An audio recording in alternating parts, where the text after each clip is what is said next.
SIR से ही मतदाता चुने जाते हैं और परिसीमन से ही इलाका चुना जाता है। आप इसका अपने नैरेटिव के लिए इस्तेमाल कर रहे हैं तो यह आपकी दिक्कत है। मैं आपसे एक लाइन पूछा था कि आप नरेंद्र मोदी को बीजेपी का प्रधानमंत्री मानिए, आप अपना मत मानिए, तो यह आपकी सोच की दिक्कत है, यह किसी और के सोच की दिक्कत नहीं है। चंद्रमोहन जी, मेरा आपसे एक लाइन का सवाल था कि देश के प्रधानमंत्री अगर लोकसभा में खड़े होकर प्रधानमंत्री मानते हैं, लेकिन हमारे प्रधानमंत्री अपने आप को भारतीय जनता पार्टी के प्रधानमंत्री सुनने की आदत डालिए। यह किसी रैली का भाषण नहीं था कि जो मन आए बोलकर चले गए।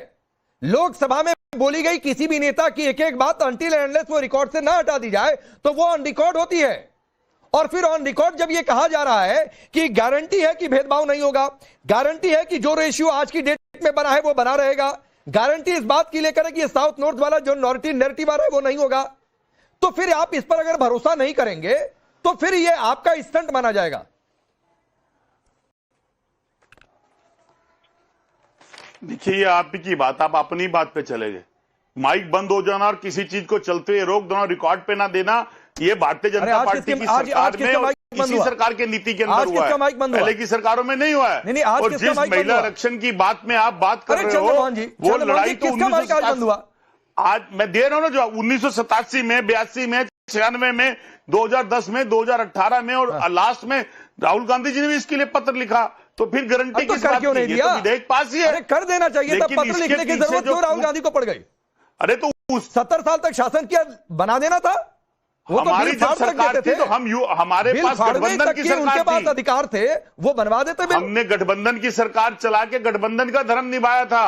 अच्छा, लेकिन ये सरकार तो 2014 के बाद करते करते आज आके याद कर रही है, वो मतलब किसके लिए? ठीक है। और 2011 की जनगणना के हिसाब से आप ये कह रहे हैं कि गठबंधन की सरकार चलाते समय आपकी मजबूरी थी, इसलिए महिला आरक्षण बिल आप लेकर नहीं आए। ठीक, अब एक बात है, आप लोगों ने बहुत बार मेजॉरिटी की भी सरकार चलाई है, और बहुत बार नहीं, अधिकतर बार मेजॉरिटी की सरकार चलाई है, और आता था 400 सीट आया है आप लोगों का, कर देना था, तब तो कोई भी संशोधन करते, किसी की जरूरत नहीं पड़ती। लेकिन एक बात तारिक खान, मैं अलबत्ता नेहा जी के पास जाना चाह रहा था, लेकिन तारिक खान ये कह रहे हैं गठबंधन की सरकार चलाई, गठबंधन धर्म निभाया, आप भी रहे, मुलायम सिंह यादव जी तो रक्षा मंत्री रहे थे। हमने उस वक्त भी ये बात कही थी कि जो पिछड़े हैं, जो पिछड़ी महिलाएं हैं, उनका ख्याल रखा जाए तो जरूर आरक्षण किया। और आज भी जब इससे पहले 2023 में महिला बिल पास हुआ तो क्या विपक्ष पक्ष के साथ नहीं खड़ा था? पूरा खड़ा था। अरे मैं उस पर आइएगा, मैं तो अभी चंद्रमोहन जी पर कहा कि ये कह रहे हैं गठबंधन का धर्म निभा रहे थे, यानी तब आप लोग महिला आरक्षण के विरोध में थे। नहीं, महिला आरक्षण बिल के कोई भी विरोध में नहीं, मैं तो प्रधानमंत्री की बात महिला कभी नहीं कोई।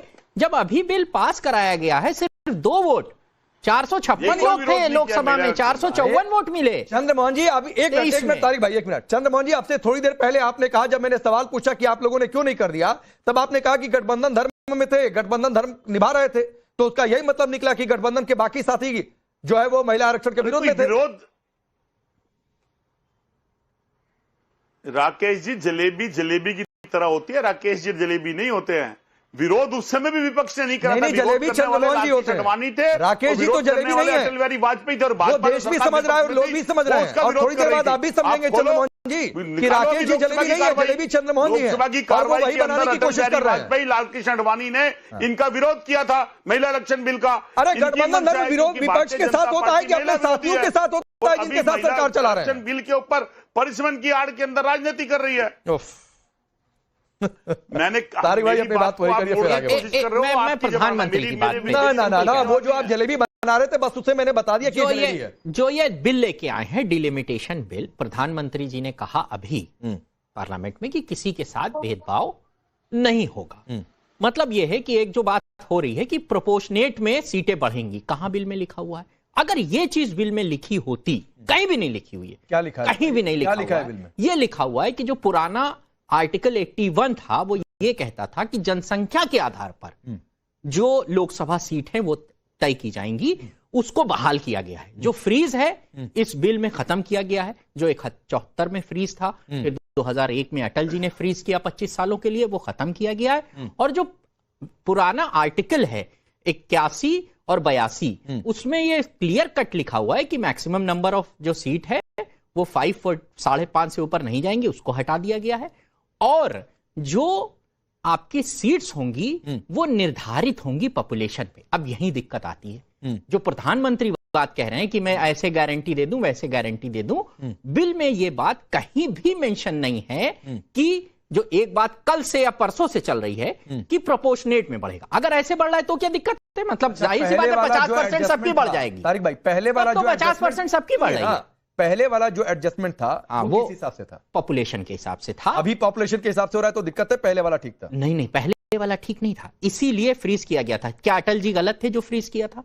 इसलिए फ्रीज किया था कि पॉपुलेशन कंट्रोल कई स्टेटों ने की थी, और अगर पॉपुलेशन के हिसाब से उस समय सीटें दी जाती तो अन्याय हो जाता कुछ मतलब कांग्रेस माइनॉरिटी स्टेट्स के साथ। मतलब कांग्रेस के समय में जो पॉपुलेशन के हिसाब से एडजस्टमेंट, अटल जी के भी समय में 2001 में भी फ्रीज किया गया 25 साल के। नहीं, आपके हिसाब से तो अटल जी ने फ्रीज किया, अटल जी ने भी फ्रीज किया, कांग्रेस ने पॉपुलेशन के हिसाब से किया। वो गलती उस समय के नेताओं ने ये सोचा कि इस वक्त जो पॉपुलेशन का रेशियो है, आप उसको गलत मान रहे हैं, ठीक है? नहीं, किसी को गलत नहीं गलत मान रहे? नहीं, या तो पॉपुलेशन के हिसाब से एडजस्टमेंट ठीक है या तो गलत है। नहीं, दोनों बात थोड़ी नहीं हो सकती है। आज की डेट में ना आपके पास सेंसस है ना डेटा है, कोई चीज नहीं। आप ये कहिए कि 26 वाला लीजिए, वो फिर भी लॉजिकल है। नया बग्गा पॉपुलेशन के हिसाब से आप करेंगे तो रेशियो कैसे मेंटेन रहेगा, ये एक सवाल उठ रहा है। राकेश जी, आज 7 दशक से अधिक हो चुका है और मुझे लगता है कि आज जब ये क्षण आया जो ऐतिहासिक है, उसमें चाहे कांग्रेस हो, चाहे सपा हो, चाहे विपक्षी दल हो, सबको इसकी खुशी होनी चाहिए कि महिलाओं का आरक्षण फाइनली होने जा रहा है, जहां पर ग्लोबली महिला रिप्रेजेंटेटिव जो है वो 27.6% है और हम उसके करीब आके अब 33% हो रहे हैं। पर एक और कांग्रेस है जो अनेकों बार बहुमत में रही है और कई बार अलायंस में रही, और अलायंस में उनके साथ जो दल रहे हैं वो हम सबके सामने है। आज सपा के ही नेता सांसद धर्मेंद्र यादव जी ने पार्लियामेंट में क्या कहा, अब उन्हें मुसलमान आधारित आरक्षण भी चाहिए।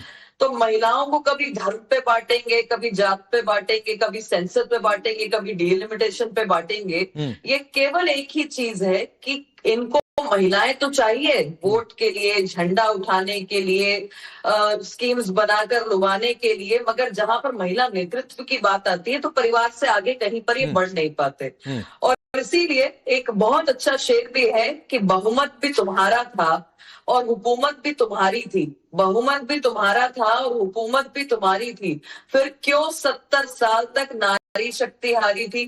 तुम तुष्टिकरण में अपना भविष्य बुनते रहे, देश की बेटियां हक मांग रही, तुम अनसुना करते रहे, आज भी अनसुना करने का ही काम कर रहे हैं। भाई 2010 में क्या मजबूरी थी? 2010 में क्या इस प्रकार से सेंसस करके ले आए थे, डिलिमिटेशन करके लाने वाले थे? तो बात सिर्फ इतनी सी है कि चाहे कांग्रेस हो चाहे विपक्ष में सपा हो, इनकी स्पष्ट नीति है तुष्टिकरण को अपनाना, महिलाओं को दरकिनार करना और उनके नेतृत्व को स्वीकार न करना। एक चीज नेहा जी, जो तारिक भाई ने पूछा कि अटल जी के समय भी तो फ्रीज हुआ था, उसका कोई रिप्लाई है? देखिए, बहुत स्पष्ट है कि किसी भी कीमत पर अब ना इसको लटकाना है ना अटकाना है। एक स्पष्ट लाइन को चुना है। डिबेट अभी 2 दिन 3 दिन चलने वाली है, आज प्रथम दिवस है, थोड़ा सा धैर्य रखेंगे, इनके भी सांसद वहां उपस्थित रहेंगे, एक प्रॉपर प्रपोर्शन दिखाई देगा। मैं ये कह रहा हूं कि महिला बिल जो 334A आर्टिकल है, इसको ऐड किया गया संविधान में और इसमें लिखा गया कि डिलिमिटेशन होगी और सेंसस के आधार पर डिलिमिटेशन होगी, उसके बाद आरक्षण होगा। यह सरकार ने तब कहा था। इस लाइन को हटा दीजिए। आज जो 550 से कम सीटें हैं, 543 हैं, उस पे महिलाओं को आरक्षण मिल जाएगा। कौन कह रहा है? 100 जितने भी लोकसभा में लोग प्रेजेंट होंगे, उनका वोट पूरा बीजेपी के साथ है। ये मैं यहां बैठ के गारंटी मतलब आप चाह रहे हैं कि आप ही के कुछ साथियों का टिकट कट जाने वाले? नहीं, क्यों कट जाए? आज हम पुरुष अपनी सीटें छोड़ने को तैयार हैं। में से 545 में अगर करेंगे महिलाओं को अधिकार देने की बात है। सांसद है भाई, कटेगा ना उनका? नहीं कट जाए, पुरुष पीछे जाने को तैयार है महिलाओं को आगे करने के लिए। नहीं कट जाए, कोई दिक्कत नहीं है। अच्छा, कोई दिक्कत नहीं। हमारी माएं, हमारी बहनें सब आगे आएंगी। यहाँ जो बैठी है बहनें, ये आगे आएंगी। ये बीजेपी की प्रवक्ता ये आगे आएंगी। पिछले चुनाव में 24 से 37 सांसद आपके जीते, 3700 महिलाओं को जिता दिए होते। नहीं, हम कह रहे हैं इसी पे बात बन जाएगी। एक लाइन का संशोधन है तो 3700 महिलाओं को जिता दिए होते ना। एक लाइन का संशोधन है। अब ऐसे बात करेंगे तो हम भी पूछेंगे कि बीजेपी ने कितनी महिला मुख्यमंत्री बना दी। अप्लाई करके ये ज्ञान देते तो बात समझ में आती? 35 महिलाएं समाजवादी पार्टी की लोकसभा में सांसद के तौर पर उपस्थित होती तो क्या शानदार ये बात होती? बात नहीं, ये तो बहुत पुरानी से बात, आपकी बात होती, पहले से रहा होता, बहुत पहले से बात हो रही है, आपको यहां पर खड़ा कर देता, बहुत पहले से बात हो रही है। मैं कह रहा हूं एक लाइन का संशोधन है आर्टिकल 334A में कर दें, हटा दें, आज आरक्षण हो जाएगा, क्या जरूरत है सीटें बढ़ाने?